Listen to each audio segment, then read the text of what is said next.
This is Second Opinion. We're a sports medicine podcast. My name is Dr. Dhokal. I'm Dr. Glass. Dustin, happy Monday to you. Yeah, happy Monday. Staying dry down there? Not really. Yeah. Not really. It's not as bad as it is up in LA, I think, but you tell me. Yeah, it's been pretty heavy. Really, I know it sounds weird, but really like heavy wet rain, right? And it's just constant, so it's just soaking everything. We live out in the canyon, so so last night we got the big old phone alerts, kind of like an Amber Alert, horns going on, and we were all looking around. They were having evacuations for the canyon people last night. Just where a bunch of the fires came through a few years ago. So basically all those spots you see up in LA that are being evacuated, same kind of thing. Anytime that soil's been uprooted like that. Was it for flooding purposes? Yeah. So the flash flood alert. Yeah. And has it been raining there all day long, like pretty hard? Or is it has not stopped? Yeah. 1 to 10, how hard? Probably like at most like continuous about 6, 7. Yeah. So steady. Yeah. Well, it's a little bit unusual for us, but I guess it's good for the plants and the snow, and I just wish it was a little bit spread out because it seems to be a problem, Yeah. Well, you being from Northern California and farm boy, we steal all the Northern California water. So, right. It's kind of nice that we get our own down here and, give a little reprieve for the Northern California. No, you're right about that for sure. Well, it's Super Bowl week, and luckily the Super Bowl is not going to be outdoors, and it's not going to be wet and rainy. And it's in Las Vegas, home of your Las Vegas Raiders. How do you feel about that? Yeah, no, that's exciting. I wish we could have been out there, right? But right. Yeah, I haven't been to that stadium. I know you have, but I drive past it. It looks amazing. I'm sure they do it right. Yeah, one of these days we'll get out there. We'll make a thing of it. I was hoping if certain teams were in the Super Bowl, maybe I'd be out there and we could join up if you could get away from work and the busy things of everyday stuff. But maybe next year we'll see. Yeah, well, you got Harbaugh coming in, right? Dude. So let's talk about that. Let's jump right into it. That's probably the best thing that's happened to the Chargers since Justin Herbert. And I can't wait. I think everywhere Harbaugh's been, he's been a winner. He was at, USD down here in San Diego, and he took them to their first PFL. I think it was a conference title. And then at Stanford, took him to the first BCS bowl victory. Then where'd he go? He was with the 49ers. So that was like when I was a diehard 49er fan with Alex Smith and Kaepernick. They hadn't been to the Super Bowl since 94. So after 25 plus years, he took them to the Super Bowl. And then University of Michigan, most recently, obviously, took him to a national championship. So I'm excited to see what he can do with the Chargers. He's a winner, and he brings enthusiasm. I like that he's a quarterback. And I like that Justin Herbert's going to have some continuity. He's had 3 head coaches, at least that many offensive coordinators. So I'm excited to see what's going to happen. What are your thoughts on it? Yeah, well, he's got that mindset, right? He's determined, right? Mm-hmm. I mean, all coaches go into it wanting to win, but he flat out said, I liked his quote in the paper. It said something about like, the sands of the hourglass are continually moving. He's all, I only got so many more pieces of sand, and I want to get it done. I want to be a world champion before my time done. Right. And he's proven it, and he likes the Chargers organization and that they're receiving him for what he does and who he is. And he even said, what more do you want out of an employer?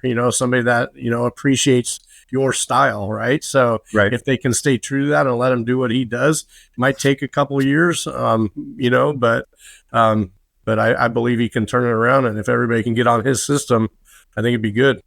Yeah. I mean, if he coaches for, I think in the NFL, if you're coaching for 5 years, that's like you're established. I think if you're coaching anywhere for a decade plus, that's long term. And there aren't very many of those decade plus coaches with organizations. And who am I to talk about coaching? I'll stick to the sports medicine side of it. But I do know, since I've been with the Chargers, at least working with the Chargers, I should say, or some of their players individually, they've had several coaches. Norv Turner was the first coach I had the pleasure to meet, and he was super personable, super nice to me personally. Nice guy, strong coach, I think. They had a good record. And then several coaches since then.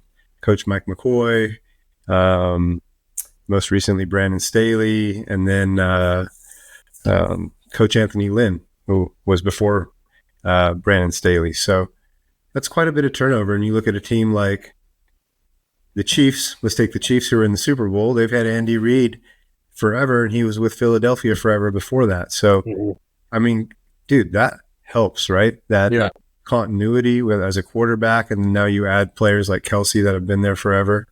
It's going to make a big difference. Even your team with the Raiders, you guys have had a lot of turnover as well. I mean, can you name the last couple of head coaches?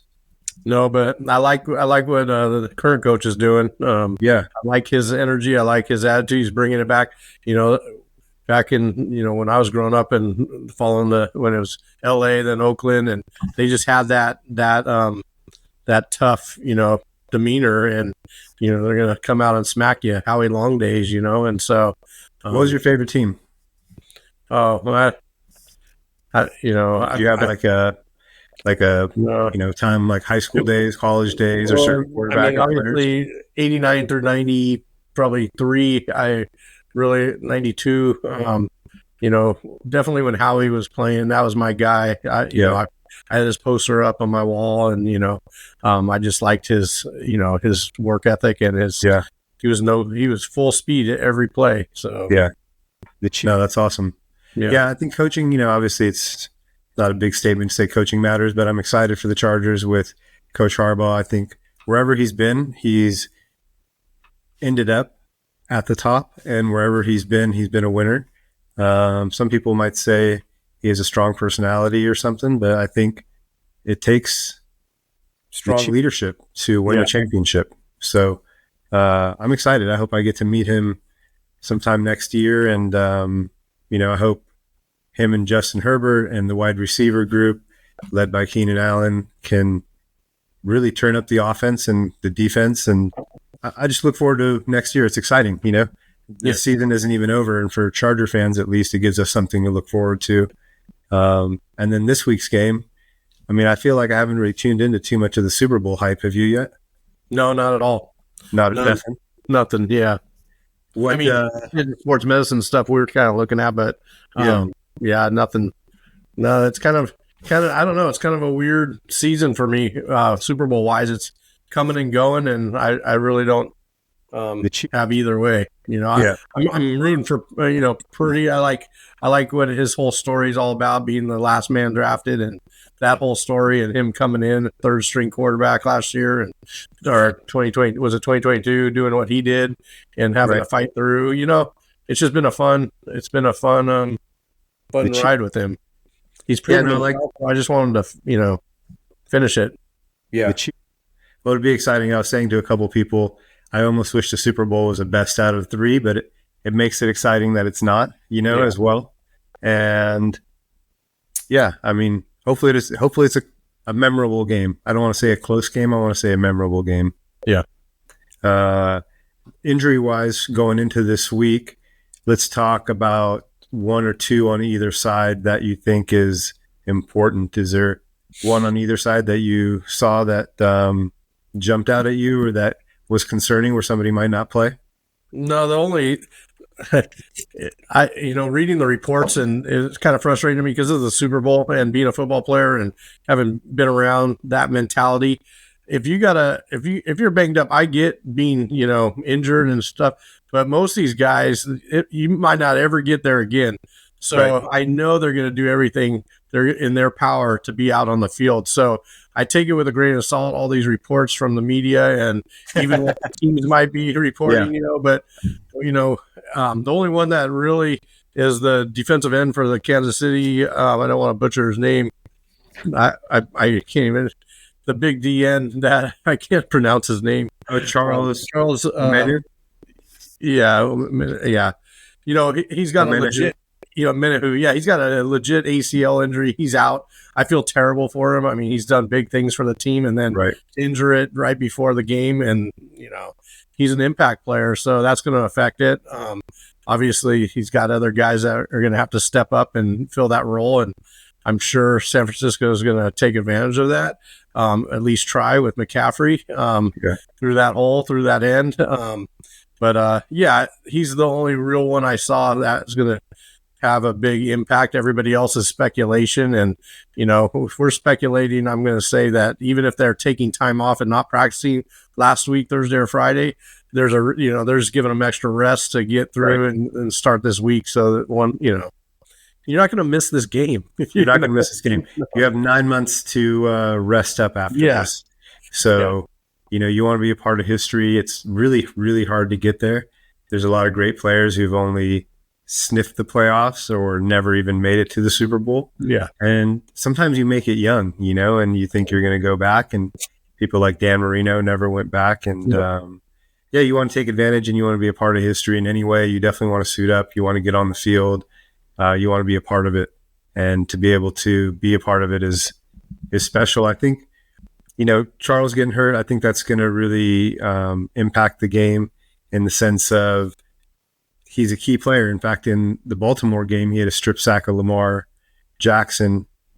I think the play right before he got hurt. I think the very next defensive series, he got hurt. So he made an impact at least, which was, I know that was important to him. I think it could have, I don't want to say changed the game at that point. I think the Zay Flowers fumble in the end zone was a turning point. Yeah. Gosh. I feel terrible for the young kid, huh? Oh, man. That was brutal to watch. I mean, just everything that was leading up to that, too, that he did, just passionate, got up. It was that extra little push down, tossing the ball. Things he's probably done a million times and that people had it, but there was nobody else around. He's in the middle of the field, made that unbelievable. And it just, and then then it's in his head and then he's coming back. He's like, okay, that's what happens in sports, right? You strike out or you do something bad in the field, you come out and make the game winning hit or you get an RBI or whatever. Football, you make a bonehead play, you make up for it some other way. And he was doing it. He was making it up. He was that erasing that stupid moment, right? And then it was just was not meant to be for him. Man, I said to somebody, to an NFL defensive player, I said to him, we were talking about the game, and I said, man, it didn't seem that aggressive to me. He just got up, and the guy was on him, and he pushed him, and then he gave him, he spun the ball, not at him, but right there. And then I said, and he goes, and then what? He's like, that was already too many thens. And I was like, well, then he flexed. And maybe if he turned his back and flexed to the other side, it wouldn't have. And he said, he knew exactly that, that's too much. That's too much. That was too much. So he was adamant. And I was kind of that was subjective. The ref didn't have to throw that. And he said, dude, he deserved that flag, And then on the other end, I just said, I wish he didn't extend the ball because he would have landed in the end zone. He could have just tucked it and protected. He would have gone in, right? Yeah. So, he agreed with me on that. He's like, that's what I'm saying. He's like, he would have landed 6 yards in the end zone. So it was interesting to get his perspective because I was kind of hedging on the fan side of that was kind of a bad call by the ref, And he was like, no, let me tell you, that was too much, Yeah, well, that's interesting on his take because they're just shoved down their throat what the expectations are of the refs. You're going to be zero tolerance, I'm sure. So they know better, and so that's what he's saying as a player. He's saying, nope, we know what's going to get in, what's not. He knew 1, 2, 3. So anyways, that, the Chiefs defensive end being out, I think, like you said, that's critical for them. I think all the other ones are speculation. I think I even read an article that said George Kittle is doubtful. He's, a little bit hurt or something, it was an article from a couple days ago, but it made me laugh. I said, come on. Yeah, especially Kittle, because he even said, I'll be back after that last loss. I'll be back. And they're showing that, right? And he's like, here I am. There's no way in hell he's missing with it. Let me tell you something. I am 90% serious and 10% joking, but we should all be rooting for the 49ers to win the Super Bowl. And I know you are because of Brock Purdy, but I feel like the whole country might be behind the Chiefs, or I don't know if they're, Swifty Nation and the rest of the country's behind the Chiefs, so they don't like that. But I'll tell you what, the last time that the Niners and Chiefs met, do you remember when that was? No. It's like right around this time in 2020, February 3rd or something, 2020, they met. And the Niners could have won that game, I would say, and they lost to the Chiefs. And the Chiefs won the Super Bowl, and what happened? COVID hit, bro. Everything went wild. So we cannot have the Chiefs win the Super Bowl again against the Niners. I need to have a good year this year. 2024, the vibes are up. Yeah. We can't. Yeah, no. I need a Niner victory. You heard it here first. I need a Niner victory Sunday. To prevent a pandemic. I hear you. Let's keep 2024 great. Let's not go down that road. I like it. It's the first time I've heard something like that. Oh man. It just occurred to me. That's when that was. I was bummed because they lost. And then there's a lot of other things to be bummed for that year after that, Okay, well, we got to make sure every news outlet hears about this to make sure that this does not happen. It's a matter of world safety. It really is. It is. I'm going to meditate on it later and just hope that this time next week we're talking about I'll be wearing my Niner Kaepernick jersey or something next week. Maybe a Purdy jersey. Okay. Along the games on the Niner side, injury-wise, I think there's a couple people who were a little bit banged up. Eric Armstead, he had like a foot and knee issue. Did you hear anything about him, if he is expected to play or not? I did not. No. I assume that he will. He was, even if he's limited, with an extra week off, that 2 weeks really does help. Yeah. And for the Niners, the travel was short, just out to Vegas. It was a quick hour flight. So, I think that'll be something that won't be impactful as far as the game goes.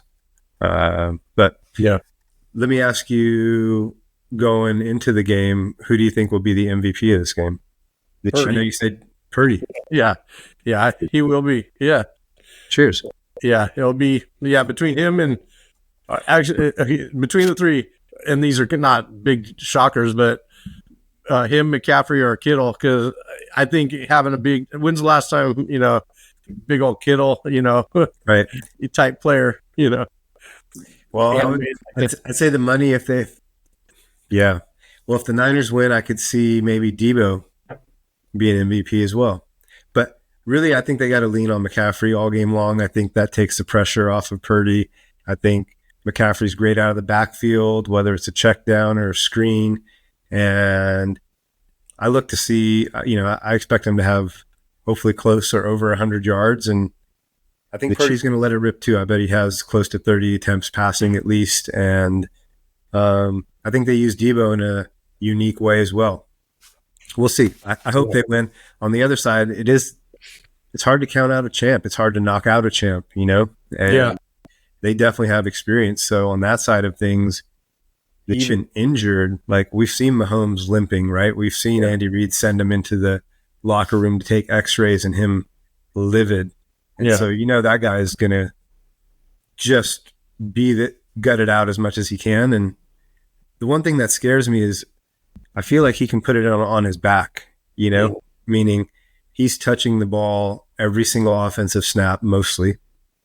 And if it's not there, he's going to take off. And I think what he's great at is not making a mistake when the game's on the line. And I think his advantage is, if I don't want to risk the throw, I can always run, and that's what's scary. So, yeah.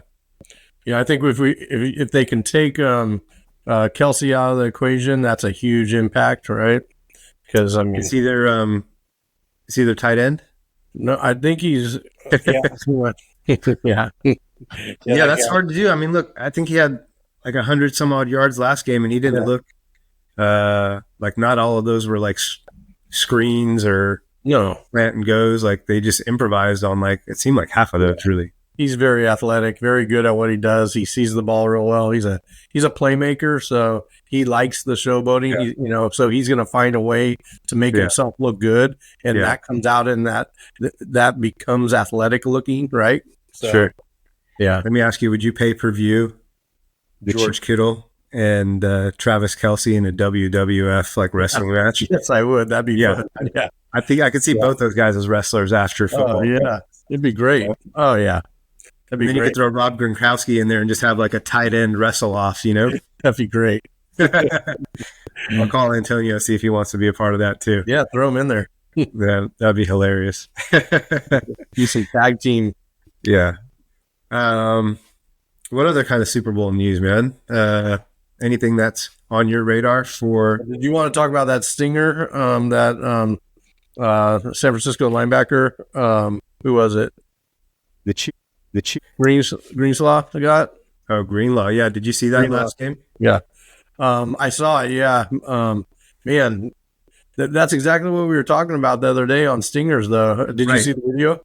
Like, I did, yeah, it's like an electric switch. It shuts you off. Like, I mean, he stayed there down and then got up, fired up. Then his arm was hanging, and he's pumping it, and he's pumping his hand. So, you know, from us that have done that or experienced it, knew what was going on. But he got off in pain. I mean, and he was also like, just, yeah.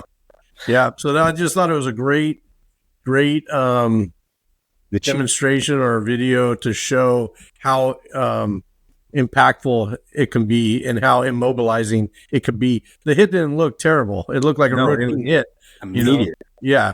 And so, but that's how those things happen. So I think it's a great one to post for people to see, you know, how does a stinger, what does it look like and how does it affect you? Sure. This is a big linebacker, you know, and strong, healthy guy. And and then he came back in as well. Yep. So let's talk about that a little. Like, last time we talked about the mechanism a little of stingers, but kind of, you know, and we did talk about how long they usually take and timeline, but I think it's important to also talk about what do you do to recover from them? What do you know, so the standard type of thing is you got to get the inflammation down away from that nerve. So everything you can do, like we've talked about inflammatory wise, anti-inflammatory wise, the traditional rest and, you know, ice that area. Now that's an area where you don't want to put a lot of direct ice near that vein artery right there in the neck. You got that nerve plexus, but you can put a lot of layers of towel, cool the area down. You can do ice massage with an ice cup. So you don't want to just leave direct ice on that plexus area because of the sensitivity of there. But I've seen the ice massage work really good. One way we could do that is for people at home, take a little paper Dixie cup, fill it up with water, freeze it, and then you tear the edge around, and then you hold onto the cup part and do little figure 8 circular motions, put it back in the freezer. Every time you use it, you rip off a little more. Those are nice little home care way of icing those areas. Yeah, you just keep it moving. And it's going to get drippy. I always tell people, just put a towel down, let it drip all over you. It's fine. And then you could use topicals. You know, BioFreeze is a good one I like. A lot of people say, it's temporary, I don't feel it. But, you know, during this phase, we want to trick the brain neurologically to show it that it's okay and it's getting better. So even if it's temporary, we want to collect a bunch of temporary moments. So even if we only get 15 minutes of relief, at least the brain experience what relief should feel like. And then if you do that every few hours and show it little moments of relief, pretty soon it won't feel like it needs to protect the whole time, and it will actually start releasing on its own. I like BioFreeze, or Rock Sauce has one too. They both use Ilex in it. Ilex is a natural herb that helps with muscle relaxation. So even once the menthol, the bite of the menthol wears off, the cooling aspect, the analgesic aspect, the Ilex will keep the muscles relaxed for up to 8 hours. So a lot of times I tell my patients, put it on before bed. It'll wear off in about 15 minutes, but you'll have that 8 hours worth of relief. Then first thing in the morning, do it again, and then try to sprinkle in a couple more times throughout the day. So those are a couple things. Massage, tissue work that we do, keeping the tension low. After the initial injury, you don't want to dig in there and get deep. You want to just do gentle flushing. And then, modalities like the PMF and laser and LED, far infrared, those are all great little modalities to drop inflammation that are passive, that people could just kind of, even when they're in acute pain, to get the inflammation down. Then, any kind of omega-3s, turmeric, anything naturally. Obviously, they're prescribed by the doctors. The normal recommendation from the trainers, athletic guys, they'll say take some NSAIDs to drop the inflammation. So those are kind of the standard. Not so standard is once you kind of clear that out, also look at, are there certain things you're doing on a regular basis that are keeping the muscles tight? Posture at night, looking down at your phone constantly, shorten down those muscles. Certain things that you're not doing that are helping the muscles stay loose. Then also you want to look, if I keep getting them, am I tackling wrong? Am I doing something that I'm putting myself, do I need to correct my mechanics of something? Especially if it's reoccurring, like you're saying, right? Yep, exactly. Because there's obviously something's going on. And then maybe I need to get some protective gear. Back in our day, the cowboy collars were, were something. The big old neck rolls were something we used. Nowadays, they're kind of built into the pads and they got a lot of good protection, but you could put padding and stuff. But those are, a couple now.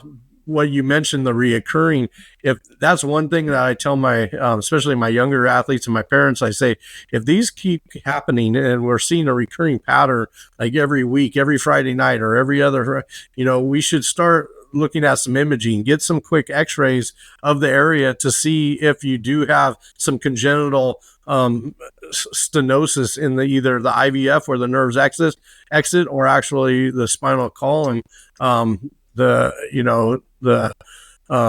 Sometimes the spine can actually have narrower areas, and then the spinal cord is just more susceptible to having those. Yeah. So that's really important for people. It's not just bad luck. Sometimes there could be something and you're one bad hit away from, possibly being paralyzed, Yeah, you could have compression, or it could be some, like you said, some congenital issue or something that's developed, especially if you're a younger athlete. Like sometimes someone that I've seen for, say, a 10-year period from 12 to 22, they're fine at 12. They're not super great at 14. And if I don't see them regularly, maybe at 18, it's progressed to a situation. It's still somewhat easily correctable compared to if it's in their early 20s. But getting back to stingers with Greenlaw, so what I thought was interesting was, one, how we physically reacted to it, because sometimes people just lay down and they're like, yo, I'm done, I'm out, and you could tell clearly he almost got up, he was on his knees, and then he tried to get up and he kind of had that dead arm, and then you were mentioned he was kind of pumping his hand, and so that was a little bit of a tell he was trying to get that sensation back.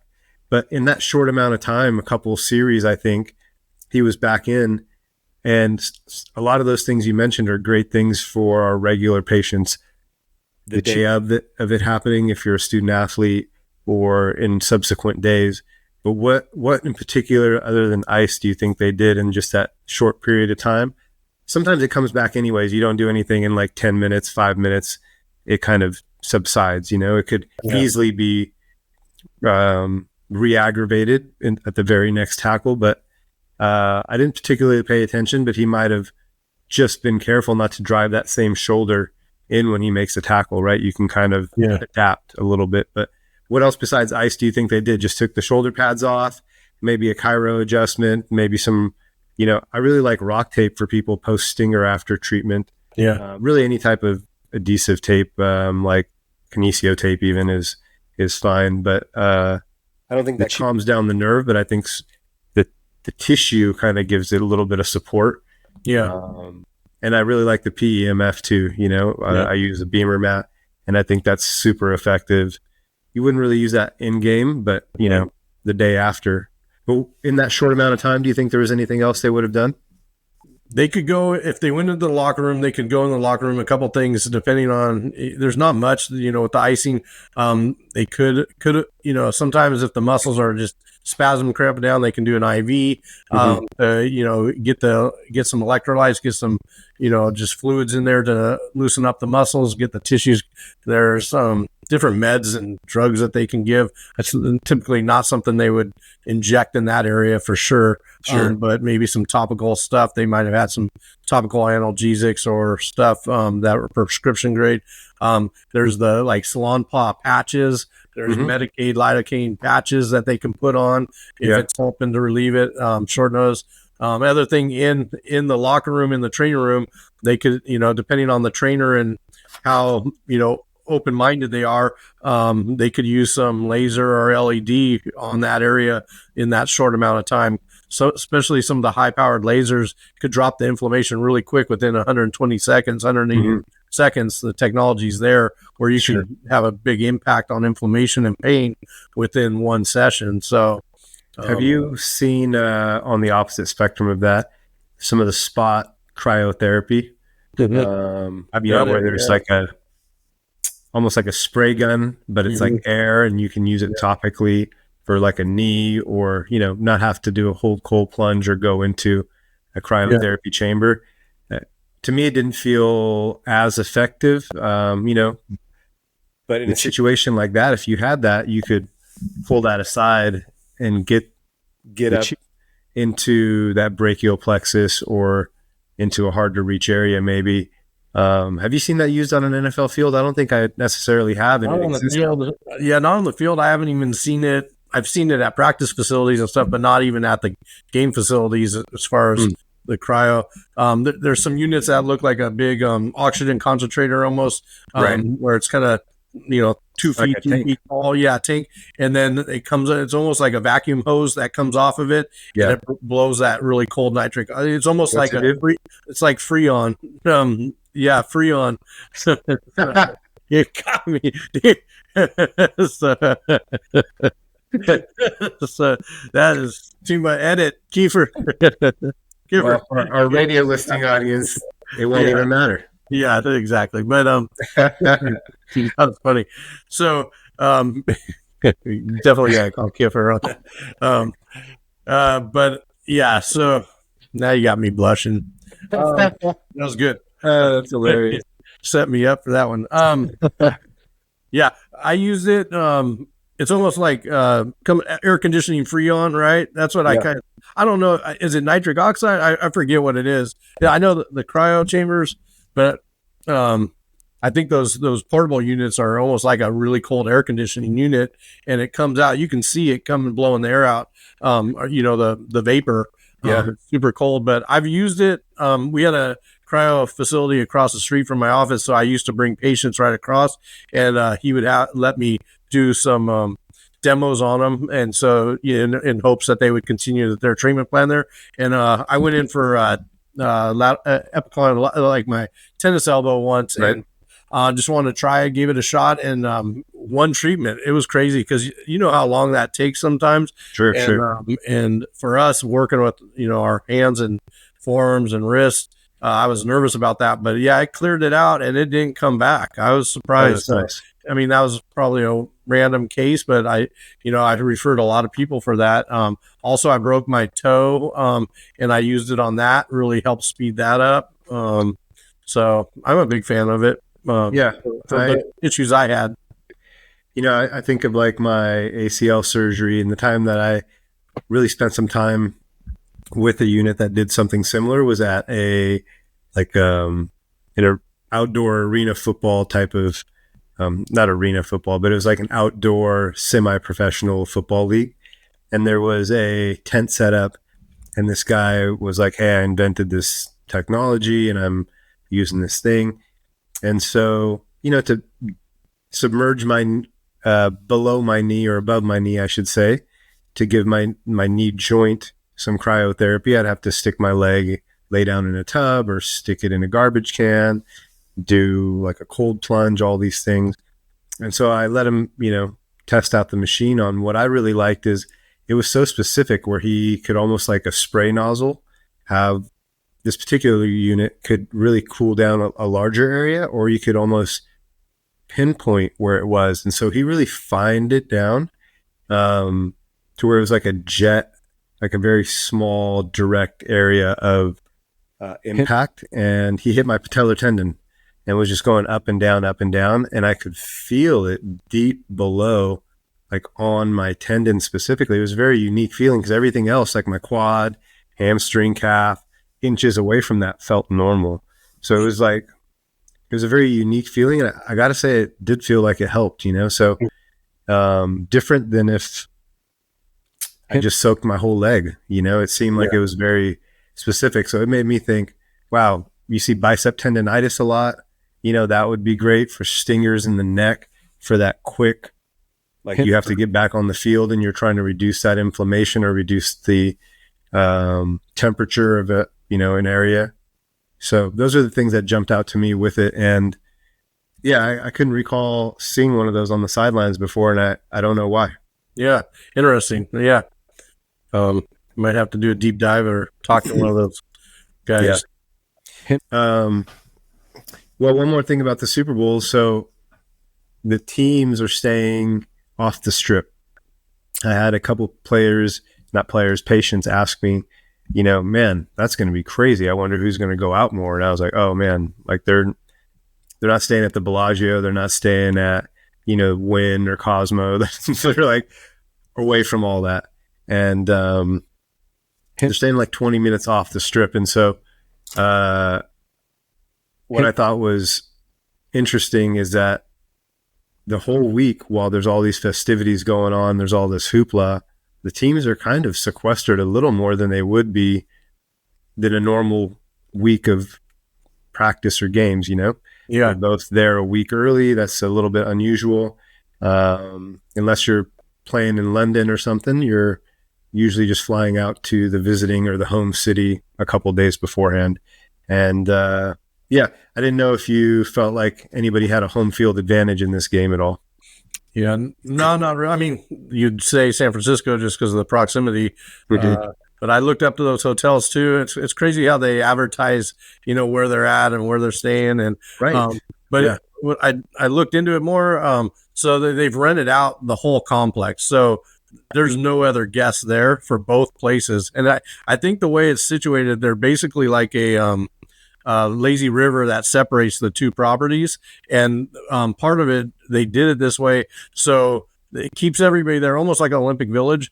So everything you can do is there, and Mm-hmm. the media. So all the media are there. So the players don't have to travel a lot, go down, do a lot of media. It's all within their like compounds, right? That's great. So it's pretty nice for the athletes actually to get away from it. And depending on which part of the strip, I actually saw one saying that it's about 45 minutes from where they're at. So depending on which part of the strip, right? Sure. So anywhere 20 to 45 minutes, that's good. Get away from it. It's not, you actually have to actually work at, going out and, in Vegas, that 20, 45 minutes, whatever it is it's a trip. So people are going to have to think twice about, getting an Uber or having their drivers drive them because, but there'll be fans there. There'll be fans especially now that they announced it. I had somebody in our group chat. In the Bay Area, it's raining right now. It's raining all over through California. And I was just laughing. I won't say his name, but he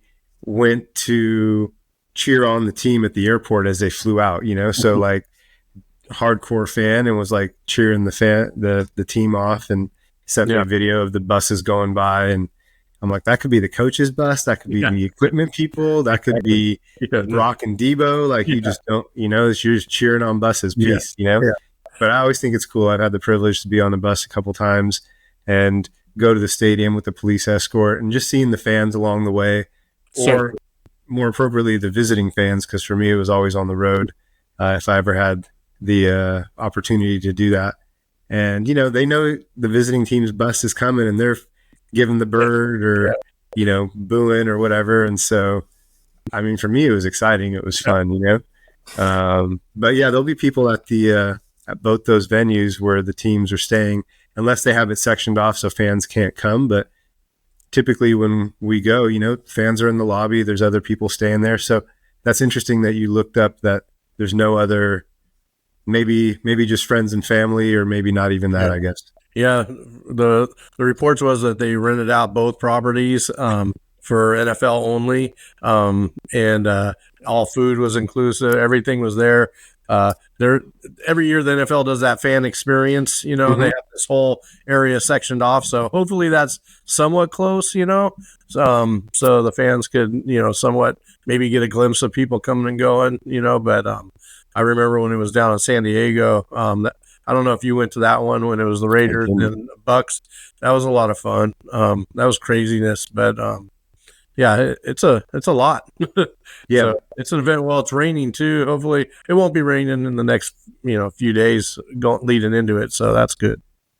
As someone who's been a witness to players, I think the thing that's nice in this particular situation is that like you said, everything is together, but, getting those extra days there, like they normally do, being in a visiting city, it just seems like they have dialed this in a little bit better than some other cities where the Super Bowl's been, where you really have to, like, I don't know, take what you get, Yeah. It'll be interesting to see, because this is the first time Vegas has held it out of all these years, and to see how well they done. I mean, I could see in the future that this is the destination, because they are set up so well. That's what I mean. Right? Yeah. You're right. I mean, when you said that, I mean, like, what other city does it better than Vegas with these residents, these entertainers coming in for residencies for a month or two? Sure. They got it down. So it'd be kind of interesting. Yeah. And, I hate to say it, but as a Charger fan, that Raiders stadium is A quality. There's a lot of A quality stadiums. SoFi is definitely one of them. Jerry's World in Dallas is definitely one of them. But I'd say Allegiant Stadium, and people will see it if they haven't seen it before. It's if you're staying at the Mandalay Bay, you can walk right across the bridge, across the freeway to it. I think it's a cool venue, and for me, it's nice. It seems as though the players might get some peace. That's what I was trying to articulate, is that since they're sequestered a little bit, and they'll be busing to and from practice. I did hear something that is actually sports medicine related. The field that the 49ers are practicing on, don't quote me on this, I think it's UNLV field, but it was a turf field and they put grass over the turf, and they were complaining about it because their practice field is a grass field, but it's a grass field that they put on top of turf. And man, I can't remember if I've even heard of that before either. That doesn't seem safe at all. Like you're making cuts. Like if you're just in shorts and helmets and doing walkthrough, okay, whatever. But when you're really digging and cutting, I feel like that is a recipe for disaster. Yeah, you'd really have to figure. I mean, I'm sure they have it down, but because there's nothing to replace that root system, right? And so even if they took plywood over that turf and then layered it with you'd be having to grow that out for a long time, like they did in Arizona a whole year. Yeah, remember when they did that? So that's weird. Mm-hmm. Yeah, I'd be pissed too. Yeah, that's interesting. I know an acupuncturist that works with the Niners, and I'm sure she's there for the Super Bowl. And so I hadn't thought of it till I was driving home from work today, right before the podcast. So I was like, I should have reached out to her and see if she made the trip, and if she has any insight. But maybe after this week, I can reach out to her and see if in the next month she'd like to just tell us about her playoff experience. And, we haven't really talked about acupuncture and sports medicine too much. It'd be nice to have somebody on who's more of an expert on that than we are, Yeah, for sure. Love it. What else, man? What else is going on? Patrick Mahomes' dad with a little bit of a distraction, unfortunately. I don't want to speak on other people's family stuff outside, but it always seems like Super Bowl week, something pops up. It must be either the media they're always looking for some story, whether it's a feel good or a distraction, and trying to create a narrative. But any thoughts to that? I heard about that today. And just from the human side, I feel terrible for both of them. I mean, he's obviously got some demons that he's working on, because this is his third one. It's not his first DUI. It's his third one, and which, if convicted, I was reading, he posted bail, which was like $10,000, I'm sure it's no problem to, but anyways, if he's convicted, he could face up to 10 years in prison. That's, because it's a third degree felony. Yeah. It's considered a third degree felony for, I forget what they call it, like third something on DUI, but it's unfortunate, man. Like, why? I don't know. I forgot. I knew, but I forgot that he played in the Major League Baseball pitcher. Yeah. And like he started 63 games, played in 300 plus with I think 6 different teams over 13 years or long career. 11 years. Yeah. So he was, he was established, but unfortunately, he can't drink and not drive. Yeah, So, it's the number one thing that we just don't have an excuse, right? Like maybe when we were in college or something, Uber didn't exist, and where you were at, you don't have cabs. And so, really anybody that I know who's in the league, I just try to, when we're having casual conversations, like, bro, let's not make a bad mistake, or let's not make, a mistake that you easily didn't have to make. And one of those is drinking and driving, Right. Anyone who's lost anyone due to that type of an accident is like forever scarred. And look, we've all done it too. I'm not a saint. We've all had a glass of wine or a cocktail, but, and I don't know if he was just barely over or a lot over it. It doesn't matter. Like you said, it's been multiple times. I was just thinking not so much on his particular situation, but, it's one thing that you don't want to have to answer a question for if you're the quarterback or a player on a team, Yeah. Yeah. Getting rid that's what I get what you're going with. And from a Super Bowl and a quarterback standpoint, you're the leader of the team, and, you don't want the extra noise and the extra chatter to distract from what you're trying to focus on. Yeah. And even if it doesn't really affect him because he's a grown, and he's like, hey, that's my dad. He's a grown guy. Whatever he's going to do, he's going to do. It's still, it's an extra voice out there, and it's extra static out there that does takes a little bit out of you, So just an energy on it. I talk a lot about football because we, focus our sports medicine podcast on football, but I think you and I have talked off camera and on camera a few times about some of the benefits of playing football, whether it's the aspect of being a team sport, or whether that creates leadership, or whether that, helps you push through adversity or learn how to deal with losing and difficulties. But one of the things I think for me has been, it really helps you compartmentalize things. And I think football players are A+ at doing that, and you have to, especially if you're, say, a quarterback, you throw an interception, you got to just keep it moving and compartmentalize that aspect and focus on the next drive and the next thing. And so I'm sure he'll do that, but it just made me think of, you have to what do you call it, Dustin? You say you have to block out all the distractions, right? Yeah.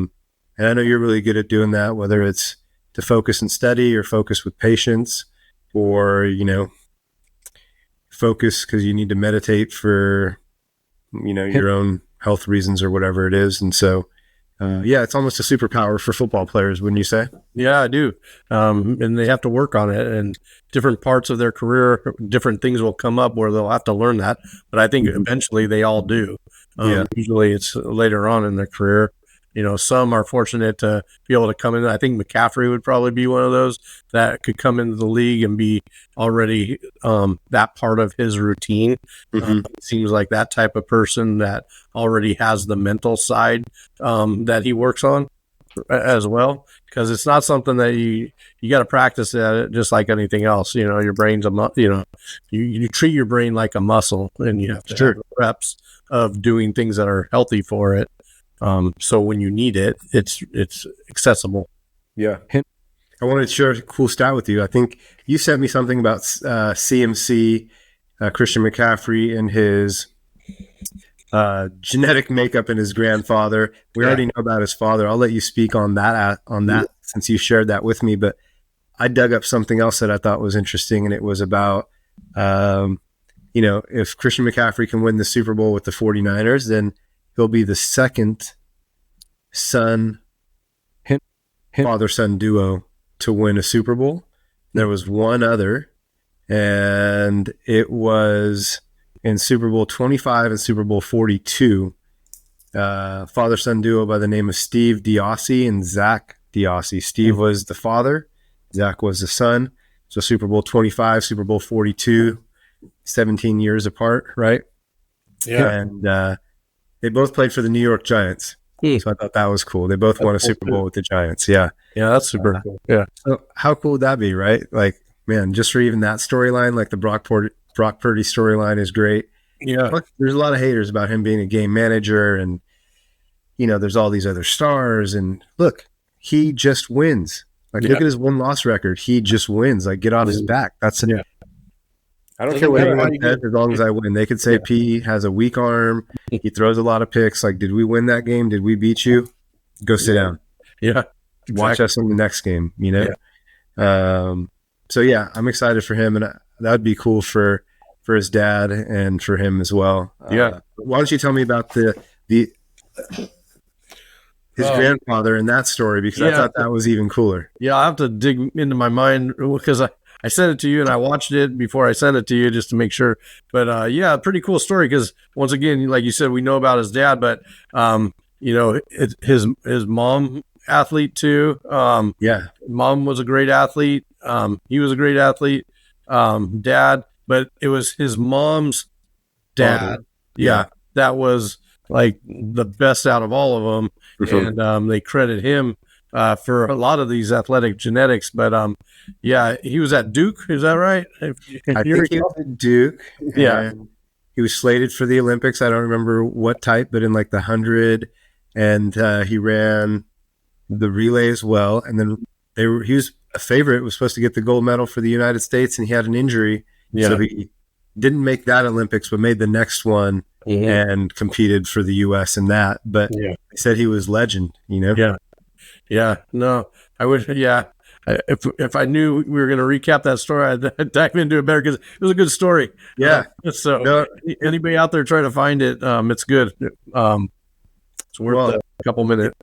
It just shows that, look, we know that you can change your body composition. We know that you can kind of change your epigenetics, and from, birth to death, you can make a lot of change for the positive. And it's cool to think that some of that superstardom that we're going to see on Sunday afternoon or Sunday evening started from grandpa on mom's side, because he was a baller at Duke and was a U.S. Olympian and probably should have been a gold medal U.S. Olympian, and, we already know dad was a Super Bowl champ with the Broncos, and now here comes Christian McCaffrey. I just think that's pretty neat, Yeah, real cool. Yeah, man. So go Niners. There you go.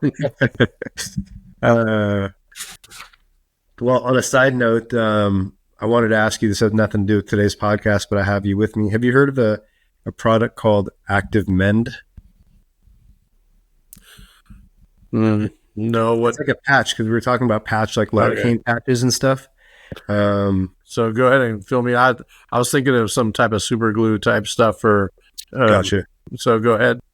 Well, I haven't heard too much about it. A patient of mine today was talking about it, and this is how weird phones are these days. Not that we don't know it already, but he was talking to me about it. He plays tennis, and he was like, have you heard of this product called Active Mend? It's really helped me. And I thought it was a brace. So you thought it was super glue. I thought it was a brace. Yeah. But it's like a pain patch, like a salon pause. And there must be some transdermal effect where it pumps something. I didn't have it in front of me to see what the active ingredient was, but he said it's been super helpful, and he's tried taping, he's tried salon pause, he's tried icy hot. He named a couple other things, and he's like, I'm going to forever use these as long as I'm playing tennis. He was like sold. So I don't know if his injury just healed, which also happens sometimes. You can have something and you use something for it, and you think, wow, that thing really solved my problem. But maybe your sprained ankle just isn't sprained anymore. Right. That could also be it too. But I didn't know if you heard about it since we brought up those patches. Okay. I'm going to look it up. I was just talking to somebody yesterday about all different types of patches, and that one was not on my little repertoire. So I'll look into it. I'll look into the delivery system and how it's actually working, and if I think it's worth anything. I love transdermal stuff, liposomal delivery. I think that's, besides IV, that's the next, best thing, I think.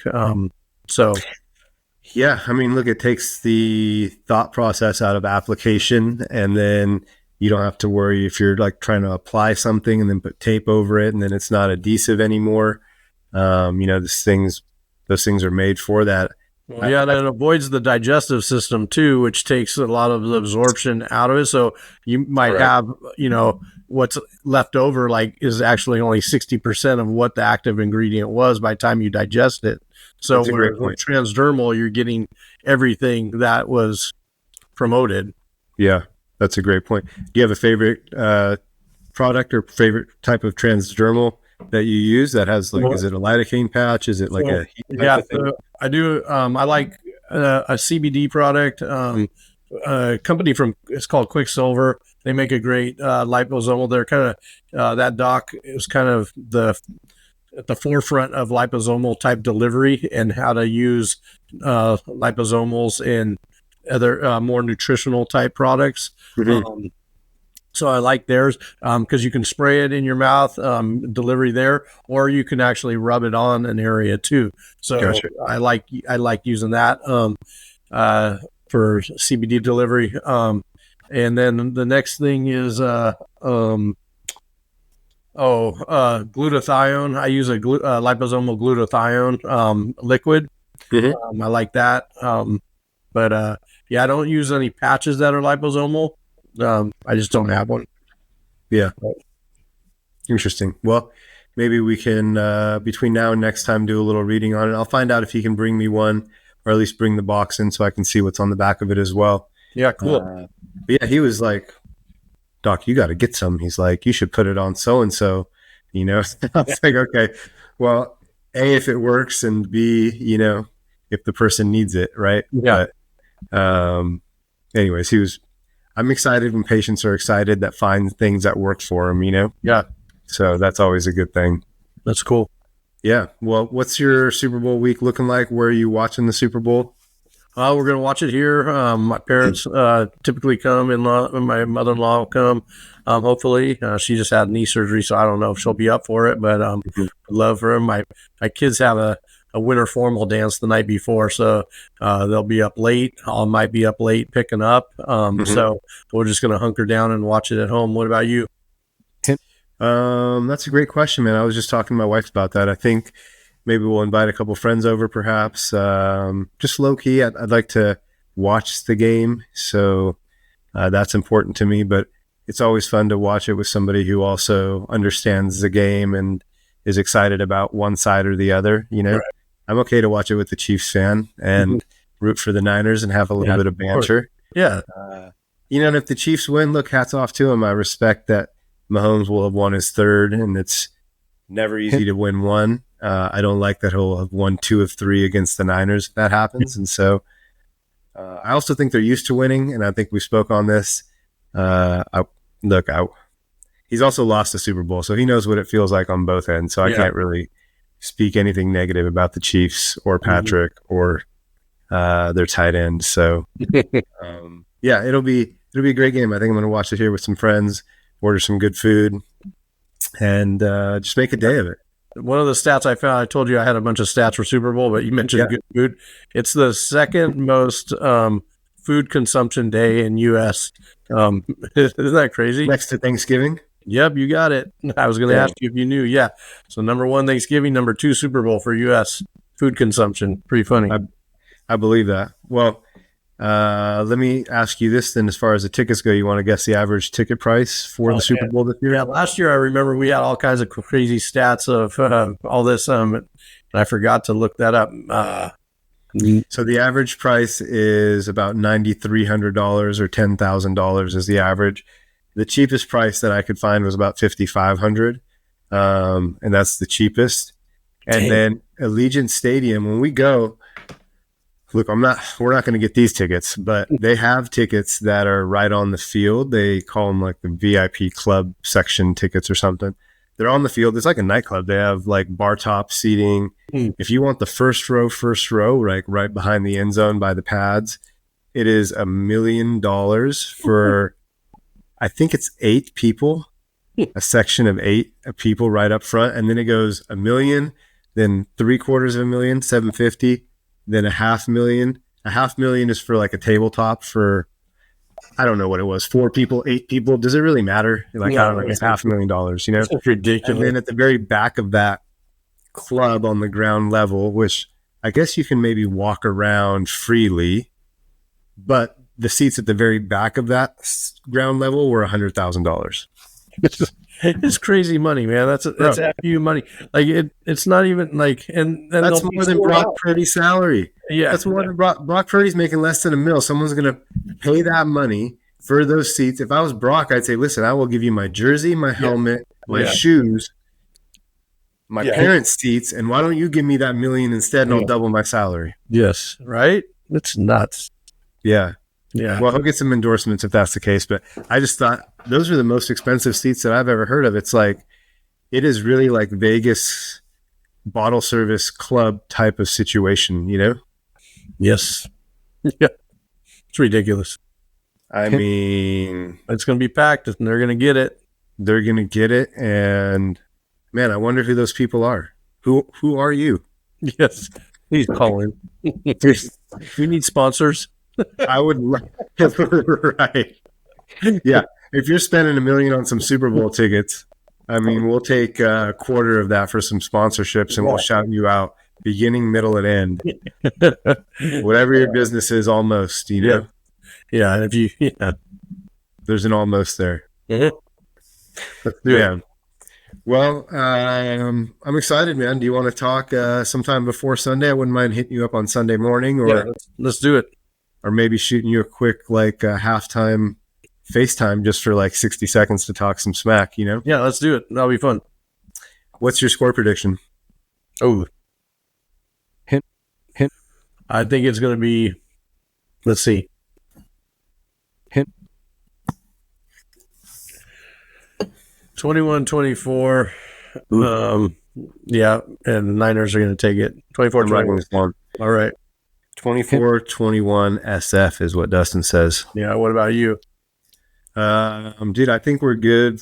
We, meaning the Niners. I think the Niners will, I think they'll score 30 points. I think it could be 3 field goals, even though their field goal kicker's been a little I think it could be 3 field goals and 3 touchdowns. So I think they'll score on 6 of 14 possessions is kind of what I think. And I think it's like a 30-28 game. All right. Yeah. I think it'll be close. At first I thought it might be a little bit low scoring because of KC's defense. The Niners defense worries me, to be honest. You know, the Packers ran on them with disregard. I mean, their last game, they got run on too by the Lions. I mean, they almost got run out of the building in their own home by Detroit. Yeah. I went to go get some wings at halftime. I was like, this, I might as well have something delicious to eat as I see this smackdown. And then they came back, so it was even better, you know? Yeah. Okay, so we both got San Francisco winning, and I guess we both recognize that we can't count out the champs, huh? Right. Nope. Yeah. Unfortunately. Well, I'm going to hit you up this week, man. I did have a patient case on some neuropathy. I wanted to tell you about some cool stuff, but yeah, let's dive into that next time for sure. Next week, for sure. I like, that's a good one. So, yeah, I had some interesting results with it and some positive results. So I'll share those with you. We can kind of break that down then. Perfect. I look forward to it. Dude, Super Bowl week. And also, I'd be remiss if I let us go without acknowledging we're done with our second season, I guess you want to call it, second football season. Yeah. We started at the beginning of last football season, and we've completed our second one. And so that's up. Yeah, it's been fun, man. I'm excited to see where we're at the end of the third football season, see if Harbaugh can coach us up into some playoff victories. Yes. I'd love to be on the road for the Super Bowl this time next year. Damn, I just had some deja vu because I remember saying this last year. Yeah. I hope this time next year the Chargers are in the Super Bowl and I'm remote with you and you're with me, or we're cheering them on. So yeah, vibes out there. Let's throw it out there. Yeah, let's make it where I'm carrying your bags, carrying your table for you, and all. Never that, dude. Never that. Your lotion and your towel, whatever you need, man. No, you're coming. We're working together. It's not, you're not carrying anything for me. Shoot. Team effort. Yeah. Well, I'm excited. We'll keep it going. We have some great guests lined up for the next couple of weeks. Yes, sir. off camera, I'll tell you some good news about the pod when we talk later this week. And all good stuff in the works. Next time we chat, we'll have a new world champion. I hope both teams have a healthy game. I hope no one gets hurt, that there's not anything crazy that happens that determines the outcome injury-wise. And, man, go Niners. That's what I got to say. There you go. Go Niners. All right, then. All right, buddy. All right, Dustin. Well, this is the Second Opinion Sports Medicine Podcast. We'll sign off here. I'm Dr. Dhokal. I'm Dr. Glass. Guys, thank you for listening. Tell a friend if you enjoyed today's episode, and we will be with you in a few days with a new Super Bowl champion and some new insight. We'll talk soon.